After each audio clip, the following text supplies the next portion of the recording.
দেখেন ভাই, আপনারা যারা স্বপ্ন দেখতেছেন মালয়েশিয়াতে আমাদের বাংলাদেশি প্রধানমন্ত্রী আসছে, এসে চলে গেছে, নিশ্চয় কিছুদিনের ভিতরে মালয়েশিয়ার ভিসা চালু হয়ে যাবে, এই ধরনের স্বপ্ন অনেকেই দেখতেছেন। অনেকে দেখা গেছে কি পকেটে টাকা নিয়ে বসে আছেন, হ্যাঁ, দালাল ফালালদেরকে দেবেন, হ্যাঁ, এই যে কিছুদিন পরে মালয়েশিয়ার ভিসা চালু হয়ে যাবে। না ভাই, মালয়েশিয়ার ভিসা কিন্তু এত সহজে চালু হচ্ছে না। এই যে দেখেন, গতকালকে আমাদের প্রবাসী কল্যাণ মন্ত্রী আরিফুল হক তিনি কি বলছিলেন? তিনি বলছিলেন যে আগামী জুলাইতে মালয়েশিয়ার ভিসা চালু হতে পারে। তিনি এটা বলেন নাই যে আগামী জুলাইতে মালয়েশিয়ার ভিসা চালু হয়ে যাবে। তিনি কিন্তু এটা বলেন নাই, তিনি কিন্তু এখানে একটা ফাঁক রেখে দিয়েছেন। তিনি কি বলছেন? জুলাইতে মালয়েশিয়ার ভিসা চালু হতে পারে। তার মানে কি জানেন? মালয়েশিয়ার ভিসা এত সহজে চালু হচ্ছে না, এটা তো তিনি বলছেন।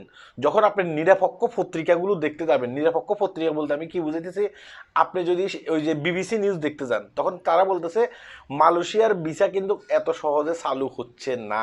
দেখতেছেন? এটা কে বলতেছে? এটা বলতেছে বিবিসি নিউজ। হ্যাঁ, তারা বলতেছে মালয়েশিয়ার ভিসা কিন্তু এত সহজে চালু হচ্ছে না। তার মানে আপনাকে আরও অপেক্ষা করা লাগবে। কেন আপনাকে অপেক্ষা করা লাগবে? কারণ মালয়েশিয়ান গভর্নমেন্ট বুঝতে পারতেছে যে বাংলাদেশে এখন পর্যন্ত সিন্ডিকেট আছে। ঠিক আছে, যদি মালয়েশিয়ার ভিসা চালু হয়ে যায় তাহলে দেখা গেছে কি সিন্ডিকেটের মাধ্যমে মালয়েশিয়াতে ওয়ার্কার পাঠানো হবে, আর এই ওয়ার্কারগুলো মালয়েশিয়াতে আসার পরে কোনো কাজ কাম পাবে না।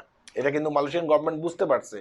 দেখা গেছে কি একটা কোম্পানিতে লোক লাগবে একজন, তারা বিভিন্ন ওয়ের মাধ্যমে, বিভিন্ন ডুপ্লিকেট ওয়ের মাধ্যমে তারা এখানে লোক পাঠাবে। দেখা গেছে কি লোক পাঠাবে 5 জন। এখন একজন ওই কোম্পানিতে কাজ পাবে, আর বাকি লোকগুলো কোম্পানিতে কাজ পাবে না, তারা রাস্তায় রাস্তায় ঘুরবে। এই কারণে কিন্তু মালয়েশিয়ার বদনামি হবে। অতীতেও আমরা দেখছি যে এইভাবে কিন্তু লোক পাঠাইছে বাংলাদেশের যেসব এজেন্সিগুলো আছে, অতীতে এইভাবে লোক পাঠাইছে। লোক পাঠানোর পরে কি হয়েছে? এই লোকগুলোকে রাস্তায় রাস্তায় রাস্তায় রাস্তায় কিন্তু এই লোকগুলো ঘুমাইছে, তাই না?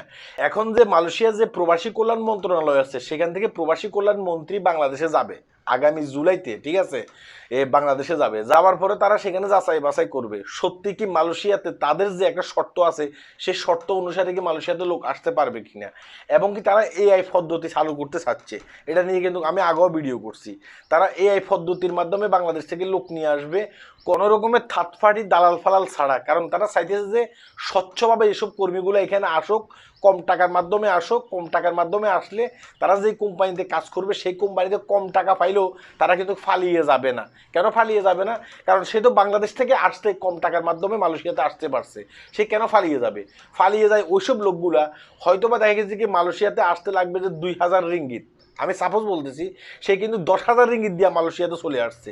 আসার পরে সে চিন্তা করছে আমি যে বেতনে চাকরি করি সেই বেতন দিয়ে তো আমি চলতে পারবো না, এখন আমাকে কি করতে হবে? এখান থেকে পালিয়ে গিয়া অন্য কোনো জায়গায় কাজ করতে হবে যেখানে বেতন বেশি।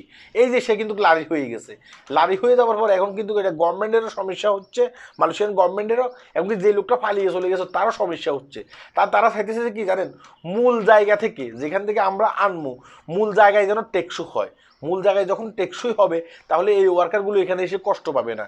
এই কারণে তারা চাইছে যে সচ্ছলভাবে মালয়েশিয়াতে কর্মী আনার জন্য, এমনকি কর্মীদেরকে কাজ দেওয়ার জন্য। এই কারণে কিন্তু তারা যাচাই বাছাই করতেছে। আরও যাচাই বাছাই করা ছাড়া তারা কিন্তু মালয়েশিয়াতে লোক নিয়ে আসতে পারবে না, লোক আনবে না। হয়তো বা আপনি বলবেন যে প্রধানমন্ত্রী তো গেছে, প্রধানমন্ত্রীকে বলছে লোক পাঠাবে। হ্যাঁ, লোক পাঠাবে সেটা বলছে, কিন্তু তারা যাচাই বাছাই করে লোক পাঠাবে। এখানে যাচাই বাছাই তারা ছাড়া এখানে লোক পাঠাইবো না। আমি বলছি, আপনি লিখে রাখেন। যারা বলতেছে যে এই যে কিছুদিনের ভিতরে মালয়েশিয়াতে লোক নিয়ে যাবে, এরা সম্পূর্ণ ভুল বলতেছে। হয়তোবা এরা মিথ্যে বলতেছে, নয়তোবা এরা এই বিষয়ে কিছুই জানে না। সবাই ভালো থাকবেন, ভিডিওটি শেয়ার করবেন। যারা বাংলাদেশ থেকে মালয়েশিয়াতে আসতে চাচ্ছে তারা যেন একটু সতর্ক হতে পারে, একটু চিন্তা ভাবনা করে তারা আগাইতে পারে। আল্লাহ হাফেজ।